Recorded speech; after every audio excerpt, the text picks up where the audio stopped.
तर भाजपनं विधानसभेसाठी कंबर कसली आहे। इकडे जोमानं काम करण्याचे आदेशच फडणवीसांनी दिलेले आहेत, तर मेरिटमध्ये येणारे 2 मार्क कमी पडले तर नाराज होतात। नापास होणाऱ्यांना 2 मार्क अधिक तरी हत्तीवरनं साखर वाटतात असं म्हणत त्यांनी मवियाला टोले लगावले। राज्यात भाजपला 2 लाख मतं कमी पडलेली आहेत, तर मुंबईत भाजपला 2 लाख मतं अधिक आहेत असंही फडणवीसांनी म्हटलेलं आहे। अधिक माहिती घेऊयात, अभिषेक मोठाळे आपल्या सोबत आहेत।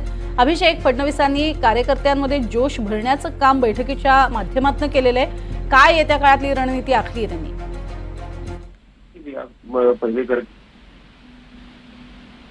होताना पाहायला मिळाली होती। कालच्या बैठकीमध्ये देखील 1.5% मतं वाढवा अशा प्रकारचं विधान जे आहे ते फडणवीस यांनी केल्याचं आपल्याला पाहायला मिळत आहे।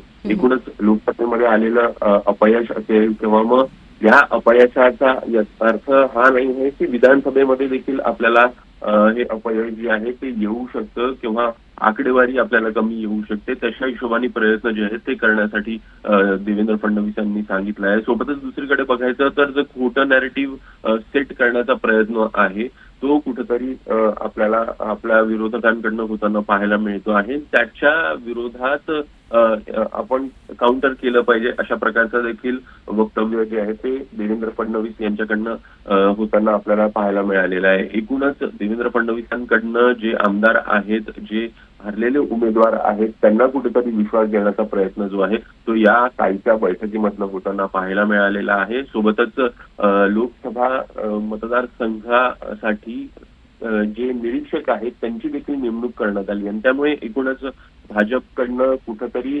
विधानसभेसाठी पूर्ण तयारी जी आहे त्याला सुरुवात झाल्याचं आपल्याला पाहायला मिळत आहे। काल देखील आपण बघितलं की मराठा जे आमदार आहेत त्यांची देखील बैठक आहे ती पार पडली आहे आणि कुठेतरी लवकरात लवकर हा संपूर्ण प्रश्न मिटावा अशा प्रकारची मागणी देखील त्यांनी चंद्रकांत पाटलांकडे केलेली होती। त्यामुळे एकूणच मॅरेथॉन बैठकांसोबतच त्या ज्या बैठकांचा जोर आहे तो आपल्याला पाहायला मिळाला आणि तशा प्रकारची रणनीती आहे जी भाजप विधानसभा निवडणुकीसाठी करू पाहत आहे। नक्कीच, धन्यवाद या संपूर्ण माहितीसाठी अभिषेक।